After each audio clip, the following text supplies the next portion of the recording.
আপনি যখন সকাল আছে ঘুম থেকে উঠেছিলেন, আপনি ভেবেছেন আচ্ছা কিছু হয়ে যেতে পারে আমার? না, একদম দৃঢ় নিশ্চিত আমার কিছু হবে না, তাই না? সেইভাবে আমরা জীবনযাপন করি। কিন্তু এই জীবনের যে অনিত্য যে স্বভাব, ভগবান শ্রীকৃষ্ণ এই জগৎকে কি মনোভাব নিয়ে সৃষ্টি করেছেন সেটা যদি আমরা জানি, তাহলে কিন্তু আমরা বুঝতে পারবো এই জগৎ হচ্ছে অনিশ্চয়তার জগৎ। যে কোনো সময় যে কিছু ঘটনা ঘটে যেতে পারে। সেইটা যদি হয় 24 ঘন্টার ভিতরে কতটুকু সময় আমরা দিয়েছি যে আমাদের যে পরম ধর্ম, একটা হচ্ছে লৌকিক ধর্ম, সংসারে একটা ধর্ম থাকে, স্ত্রীর ধর্ম থাকে, স্বামীর ধর্ম থাকে, পুত্র কন্যার ধর্ম থাকে, রাজ্যবাসীর ধর্ম থাকে, সবার অল্প অল্প ধর্ম আছে।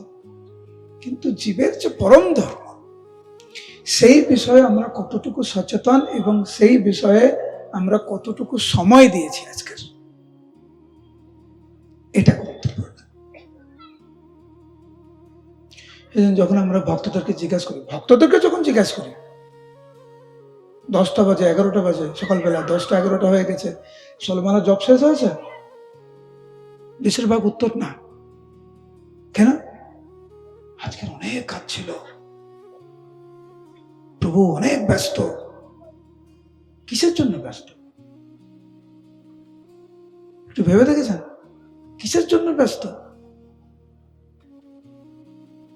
দেখেছেন যখন আগুন জ্বালাবেন কিছু কিছু পোকা আছে ঘুরতে ঘুরতে ঘুরতে দেখুন প্রবেশ করে, দেখেছেন? হ্যাঁ দেখেছেন? ওরকম হয়ে যাচ্ছে না তো? আমরা এত ব্যস্ত করে ঘুরছে, কি জন্য? ওখানে প্রবেশ করার জন্য। কিসের জন্য ব্যস্ত? আমরা সবাই ব্যস্ত, কিসের জন্য ব্যস্ত? সাবধান যে আমরা আমাদের জীবনে যা কিছু করছি কেবল শরীরের জন্য করছি না তো। কেবল যদি শরীরের জন্য করেন, শরীরের কিন্তু শেষ ঠিকানা আছে।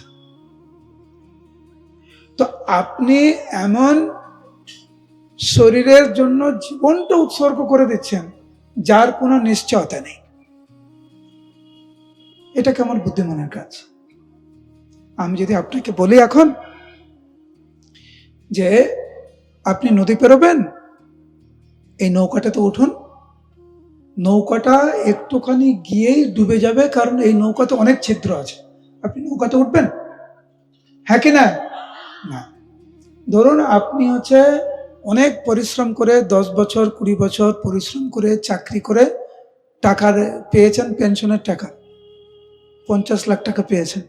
কেউ যদি আপনাকে বলে আপনি যে 50 লাখ টাকা পেয়েছেন সারা জীবন পরিশ্রম করে, আমাদের গ্রামে একটা নতুন ব্যাংক খুলেছে, ওই ব্যাংকে টাকা রাখুন, কারণ ওই ব্যাংকটা কালকে বন্ধ হয়ে যাবে। বুঝতে পারছেন? 20 বছর আপনি পরিশ্রম করছেন, একজন বলছেন যে ওই পরিশ্রমের টাকাটা এই ব্যাংকে রাখুন, এই গ্রামবাসীরা কালকের একটা ব্যাংক খুলেছে, কেন রাখবেন? কারণ ওই ব্যাংকটা কালকে বন্ধ হয়ে যাবে। আপনি রাখবেন? হ্যাঁ কি না? না। তো সেই ব্যাংকে আপনি টাকা রাখতে চাইছেন না যেই ব্যাংকটা কালকের বন্ধ হয়ে যাবে, সেই নৌকাতে আপনি উঠতে চাইছেন না যেই নৌকাতে নিশ্চিত রূপে ডুববে। কিন্তু আপনি যদি একজনকে বলেন যে আপনি যে সারা জীবন পরিশ্রম করে 50 লাখ টাকা জমিয়েছেন, এই ব্যাংকে রাখুন, এই ব্যাংকে কালকের বন্ধ হয়ে যাবে, সেই ব্যক্তি যদি বলে আপনাকে না অনেক ধন্যবাদ, আমি এরকম একটা ব্যাংক খুঁজছিলাম, আমি এরকম নৌকা খুঁজছিলাম যেটা ডুবে যাবে, আমি উঠবো, বা আমি এই ব্যাংকে টাকা রাখবো, আপনি ভাববেন তো পাগল। আমরা ওই পাগল না তো, যে সারা জীবনটা এই শরীরের জন্য উৎসর্গ করে দিচ্ছি, আমরা ওরকম হচ্ছে না তো। আমরা পাখি খাঁচার ভিতরে, আর আমরা শুধু সারাদিন ওই খাঁচাটা পরিষ্কার করতেই ব্যস্ত, পাখিটা যে না খেয়ে মরছে তার দিকে কোনো নজর নেই। ওইরকম না তো? আপনি বলুন তো, শরীরের প্রতি পূর্ণ জীবন উৎসর্গ করে কতজন সুখী আমরা? কতজন বলতে পারেন জীবনে পরম প্রাপ্তি পেয়ে গেছে? ছেলে মেয়েকে মানুষ করলাম, এখন আমার মরার সময় আমি শান্তিতে মরতে পারবো, আমার জীবনে আর কোনো চাপ নেই। সেই জন্য সুখদেব গোস্বামীর এই যে কথা, সবাই পুংসম পরো ধর্ম এতো ভক্তিরত যায়, জীবনের চরম পরম প্রাপ্তি হচ্ছে ভগবানকে পাওয়া, ভগবানের চরণে সেবা করা, সাধু সঙ্গে থাকা। এই শরীরটা আছে, সেই জন্য শরীরের জন্য কিছু কর্তব্য রয়েছে, স্বামী হিসাবে কিছু কর্তব্য রয়েছে আপনার, স্ত্রী হিসাবে কিছু কর্তব্য রয়েছে, সন্তান হিসাবে কিছু কর্তব্য রয়েছে আমাদের। সেই কর্তব্যগুলো পালন করুন, অসুবিধা নেই, কিন্তু কখনো ভাববেন না এইটাই সবকিছু।